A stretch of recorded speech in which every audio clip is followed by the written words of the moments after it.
Hello everyone, welcome to History class. Today we will continue lesson 7, the First World War 1914 till 1918. So let's discuss the topic, the First World War.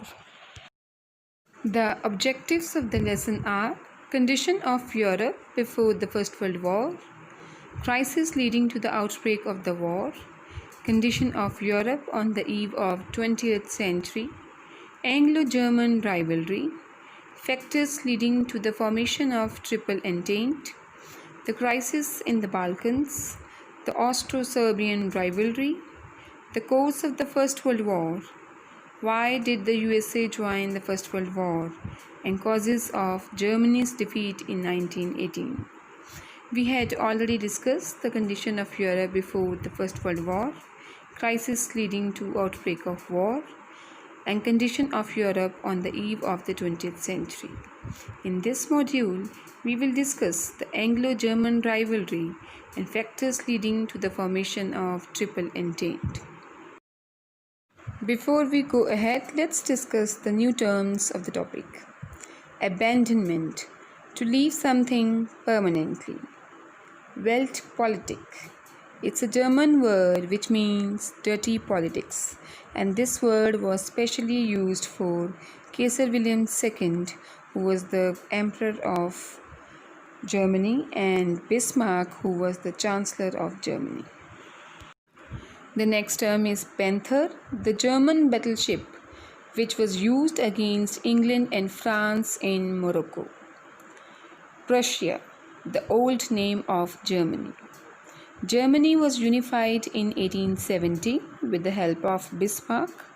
Before its unification, Germany was divided into many small parts, and at that time, the name of Germany was Prussia.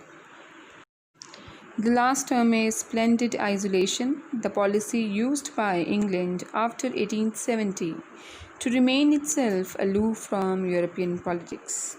It was a policy started by England after unification of Italy and Germany.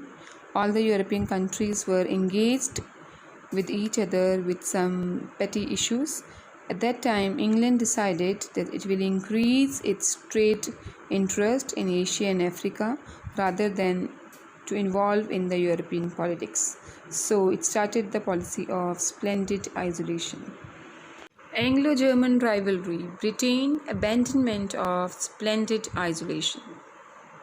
So we will discuss here the rivalry between England and Germany and how England stopped its policy of splendid isolation permanently.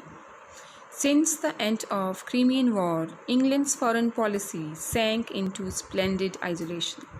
Crimean War, we had discussed already last week, was a war that was fought between England on one side. Along with England, her allies were also there. England, Sardinia, France, Italy were on one side, and Russia was on another side. Still, Russia defeated all other parts. So this war was a setback for England. So after the Crimean War, England decided to be away from the European politics. England's conception of European order in these years depended on a theory of balance of power. So England used to believe that all the European countries should maintain good relation with each other and nobody should exert more power. She believed that France and Russia were the great threats to this balance, but according to England, France and Russia were disturbing the European peace. England was indifferent to European problems, especially after 1878 when she was defeated in the Crimean War in the hands of Russia. But her splendid isolation from European entanglement had to be abandoned for the policy of Kaiser's Germany. England decided to remain away from European politics, but due to dirty politics of Kaiser Wilhelm II and Bismarck, England has to leave its policy of splendid isolation permanently. In fact, there were many chances of Anglo-German alliance also at that time. For example, Lord Salisbury, Lord Haldon, The prominent leaders of England who were pro-German, who were in favor of Germany and wanted that England and Germany should come closer. Germany was not yet a naval power and could do no harm to Britain, so Germany and Britain's friendship was possible. There were no basic causes of rivalry with German possessions. The colonies of both the countries were entirely in different places, so there was no basic rivalry to fight for the colonies. England clashed with France for possession of Sian and Fashoda in Sudan and with Russia over Persia and Afghanistan. So England was not having basically any problem with Germany. She was having problem with France and Russia for colonies. Germany so far did not help England's enemies, so both the countries were neutral. With these points in mind, the government wanted to end the neutrality for isolation and try to build an alliance with Germany. That means England was ready to make an alliance with Germany. Britain sent 2 missions to Caesar for a negotiation, and to pursue their friendship, 2 missions were sent from England to Germany. The Chamberlain of Alliance was sent in 1898 and the Haldane mission was sent with offer of alliance in 1902. But Caesar did not respond to these. He was cold and uncommitted. That means England wanted to be friend with Germany, but Germany's policies were responsible for the enmity of England and Germany. This negative attitude of Caesar was a blow to pro-German group in England. When Kaiser William did not accept the friendship from England, those groups who were supporting Germany in England, they also stopped supporting it, and they knew that Caesar was not in favor of having a strong relationship. Actually, England and Germany were not having any colonial problem. They had to be the friends. It was only due to the wrong policies of Kaiser William II that an alliance between England and Germany was not possible. And now we will discuss some other factors which deteriorated the Anglo-German relations. Firstly, Caesar's wealth politics or dirty politics became a cause of alarm in Britain. German imperialism was not merely a policy but also a philosophy, and Germans wanted that this philosophy should be developed in the entire world. So England was afraid of this growing popularity of German philosophy. Now let's understand what was actually the policy of wealth politic. It was German foreign policy which was adopted from 1890 till 1914, that means the beginning of the First World War. After the resignation of Bismarck, who was their chancellor, foreign policy became much more aggressive. And why Germany has adopted such aggressive policy? Because there was huge population growth in Germany. Economic growth was also high. Industrial revolution had reached its highest stage. Racial superiority, which the rulers have told the people to believe that they were the superior race in the world. Prestige issue, which was viewed by Kaiser William and his advisor that Germany should be at the best rank in the world. And to heal the domestic divisions, domestic issues, this foreign policy was adopted. These ideas about expansion were brought together under the title of Weltpolitik, the government's world policy. 2 standards of Weltpolitik were adopted: economic imperialism and Lebensraum. Economic imperialism means that more and more colonies should be brought under the control of Germany, and Lebensraum means that socially also people should be under the control of the government. Germany's ruling class started to believe that Germans were superior race. Darwin preached the doctrine of survival of the fittest in biological world. Darwin said that in nature there has been always survival of the fittest. The fit always rule. The stronger kills the weaker and it is always the stronger who survive. This policy was adopted in politics by the German ruling class. German thinkers applied Darwin's theory to human world and preached the highest fitness of Germany to survive over other races. They believed that the Germans were Aryans and the Germans were a superior race, and Germans were born to rule the world. They used to believe that the Germans were superior race as compared to others, so the German should be ready to rule over the world. Secondly, the upper and middle classes of Germany became restive under Kaiser's rule. They were afraid of the growing popularity of Kaiser, and their liberties were snatched by Kaiser. He tried to deflect their fears by imperialist policy. Kaiser tried imperialist policy by which a strong country rules over a weak country in order to make the fear of the upper and middle class more stronger.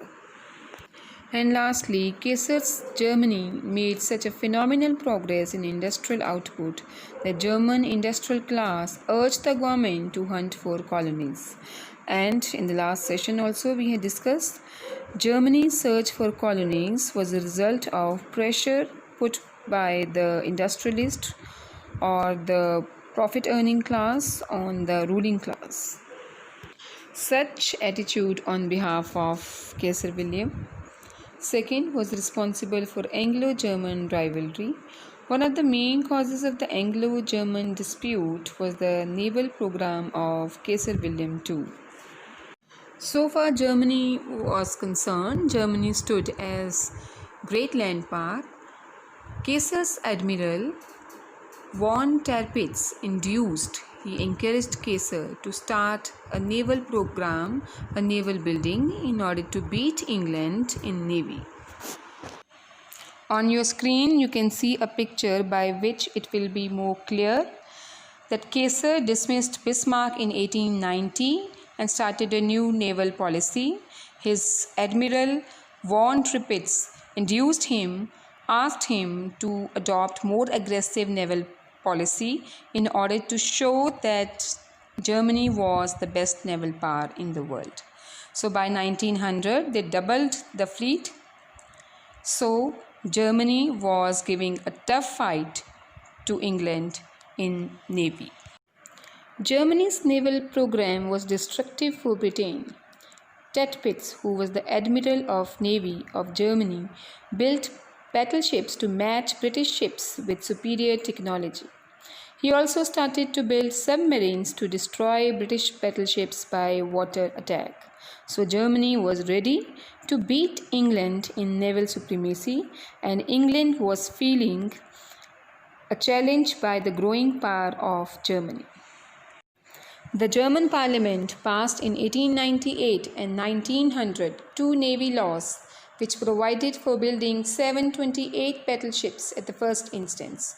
So even the German Parliament allowed Kaiser Wilhelm II and Bismarck to produce more and more battleships to face England. England's reaction was immediate. England appealed to Kaiser to stop shipbuilding on the ground that navy is luxury for Germany, but for England it is a life and death question. England tried to convey this message to Germany that for England navy is must, as she cannot survive without navy, but for Germany it's only a matter of luxury. That means Germany could survive even without developing her navy, as her other two forms of the military were very strong. So Germany should not copy England in this respect. Another factor that led to Anglo-German rivalry was Germany's relation with Turkey. Germany was having very good relation with Turkey, and that was also a reason for concern for England. Turkish Empire in the Middle East was in highly strategic zone. So the Turkish Empire was in that area where it was very, very profitable. The road to Britain's Indian Empire lay through the Middle East, and that was a passage by which the trade route was open till the Indian Empire. So, for Britain, Germany's good relation with Turkey means that Germany could come up to Turkey and all the Middle East area, from where the trade route for Germany was open even till Indian Empire. Germany invested capital in Turkey. The situation became more worried for England when investors of Germany, the industrialists of Germany, started investing their capital in Turkey. German firms supplied arms and weapons to Turkey, so a good relation was developed between Turkey and Germany, where even arms and ammunition to Turkey was supplied by Germany. Caesar William II visited Turkey in 1889 and 1898 under great publicity. Caesar William II, who was the Emperor of Germany, had great publicity in Turkey, and due to his great publicity, the people of Turkey welcomed him when he visited Turkey in 1889 and 1898, strengthening the relation between Germany and Turkey, and it became more frightening for England. In order to enhance her trading interest, Germany planned the building of Berlin-Baghdad Railway. Britain's foreign and colonial ministers warned their government that the building of such railway would do immense harm to British interests in Asia and particularly in India. Britain was afraid that by construction of the Berlin-Baghdad Railway, Germany would come near to India, where Germany could exploit the market of India and take the raw material as England was taking at cheap rate, and that would harm the trading interest of England. Britain thus found that the policy of isolation would not pay any dividend. England realized that policy of isolation has not given her any profit, so as negotiation for alliance with Germany failed, so Britain thought to make a first ever alliance, and Britain made its first alliance with Japan in 1902, leaving her old policy of splendid isolation.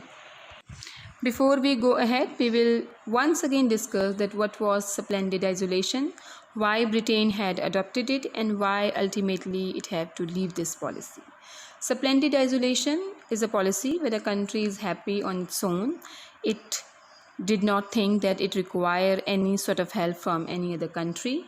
It was Lord Palmerston's idea in Britain, and it was continued for more than 100 years in Britain.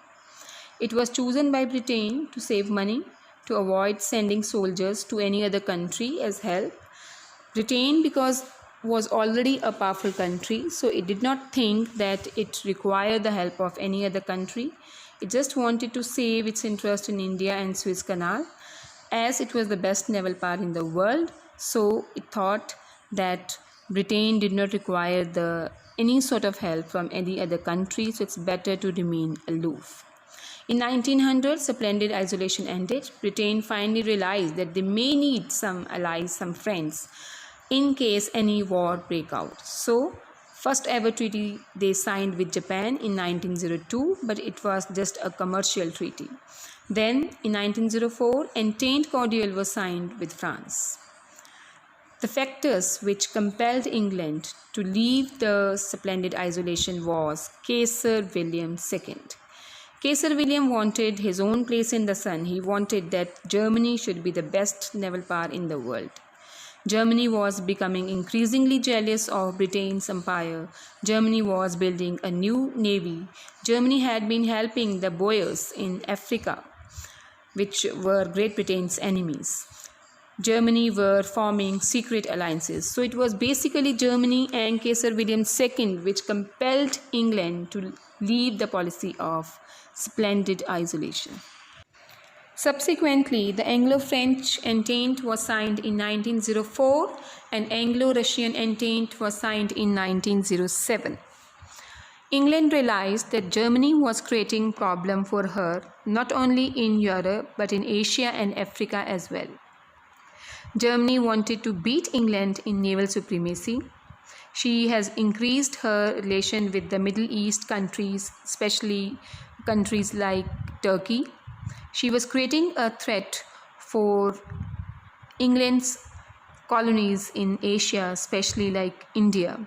So, England first signed a treaty with Japan, and later on, England signed a treaty with France, which was called as Anglo-French Entente of 1904, and ultimately she also found Russia, that Russia could also be her friend. So Anglo-Russian Entente was signed in 1907. So England got some new friends in Europe after leaving her policy of splendid isolation. So Anglo-French Russian Entente came into existence. The second point that we are going to discuss in today's module is factors leading to the formation of Triple Alliance. England found that her isolation made her friendless in Europe. England realized that the policy of splendid isolation had not given anything to England. England was not able to find any friend when it had to face Germany. Germany's naval building, Germany's wealth politic, and her intervention in Turkey caused substantial alarm among the British ruling class. While there were no friends with England, Germany was creating problem for England. Germany wanted to beat England in naval supremacy. She was producing more and more submarines. Germany's dirty politics, pursued by Bismarck and Kaiser William II, and her intervention in Middle East countries like Turkey was a major harm to the British interest in Asia, particularly in India, and her trading interest. The challenge from Germany was more economic than political. Politically, Germany was not a threat for England because England still at that time was the best country in the world. Germany's population was fast increasing. Her industrial production reached a saturation point. That means in Germany, the industrial revolution had gained its highest possible level, and now the Germans were looking for more and more colonies, and that was the economic threat of Germany before England.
Under such circumstances, British statesmen calculated alliance with France at the first instance. So, under such conditions, the politicians of Britain thought that at that time France could be their best friend. France was Germany's arch enemy. There had been enmity between France and Germany. They had been traditional rivals. In War of 1870, which was fought between France and Prussia, Germany has captured two important places of France like Alsace and Lorraine, and France wanted to get these places back at any cost. So France at that time could be the best ally for England, who has also got threats from Germany. France had a strong land power to restrain Germany. England thought that France was a strong country, even it was more stronger than Germany. So England and France friendship could be a threat to the growing power of Germany in Europe. England's rift with France was not fundamental but more colonial. There was no enmity between England and France on the basis of ideologies. They were just fighting for the colonies. Like in India, there had been British East India Company and French East India Company who fought against each other, and in that result, the East India Company of Europe became as victorious. France was no longer alone. She had patched up an alliance with Russia. Earlier, due to the wrong policies, the dirty politics of Bismarck, France was not allowed to become friend of any other country. But now she has made an alliance with Russia, and France and Russia was in friendship already against Germany. So France and Russia had already formed a bloc against Germany. So they had been common bloc, common front or common group against Germany comprised of France and Russia. The British politicians therefore planned to settle their colonial differences with France and end finally the British policy of isolation. The French government needed England's help for recovery of Alsace and Lorraine from Germany, as we had already discussed that in 1870, in War of France and Prussia, Germany had captured two important places of France which was famous for coal mines, Alsace and Lorraine. The French government needed England's help to get back those places from Germany. So, in 1904, April 8, Anglo-French Convention was signed. Both the countries agreed to settle their disputes in Thailand, Madagascar, and Newfoundland. So, both England and France tried to solve their problems peacefully. They settled their disputes of colonies of Asia and Africa. By secret clause, France gave a free hand to England in Egypt, and England gave a free hand to France in Morocco. In other words, French government accepted the sovereignty of England over Egypt, and similarly the British government also accepted that Morocco was under the control of France. Spain's interest in Morocco would be safeguarded. So by signing Anglo-French Entente, the Spain's interest in Morocco would be safeguarded. France would have control over Morocco. French Navy would guard the Western Mediterranean and the British Navy would protect the Eastern Mediterranean. The treaty did not include any military clause against Germany, yet it was more solid than a military treaty. Directly, there was no clause that both the countries will help each other in case of war against Germany, but indirectly, when they accepted each other's sovereignty over Egypt and Morocco, they accepted that they would be united against Germany in time of crisis. The solidarity of Anglo-French Entente was proved when German battleship Panther was forced by Anglo-French Navy to leave Morocco port of Tangier. We had already discussed that there was no military clause in this treaty, yet this treaty was more stronger than any military clause treaty. And it was shown when German battleship Panther was not allowed to stay in the Moroccan port by joint army of England and France. France played the role of mediator in improving the relation of England and France. Russia was defeated by Japan in 1904, so alliance between England and Japan was bitterly looked by Russia. This we had already discussed in this module only, that after leaving the policy of splendid isolation, Japan was the first country with whom England has signed any alliance. After that, it signed an alliance or an entente with France. France and Russia had also signed an entente. So France wanted that England and Russia should also be friends against Germany. But Russia did not want to be a friend of England, as England has already signed a pact with Japan, and Japan was the country who had defeated Russia in 1904. But with passage of time, Russia realized that an alliance with England was must for her security against Austro-German attack in Balkans. Russia was afraid that in the Balkan areas, the army of Austria and Germany could jointly attack. So she realized that an alliance with England was must for her. Ultimately, the three countries, England, France, and Russia, signed the Triple Entente to make a common front against Germany and her ally, Austria and Hungary.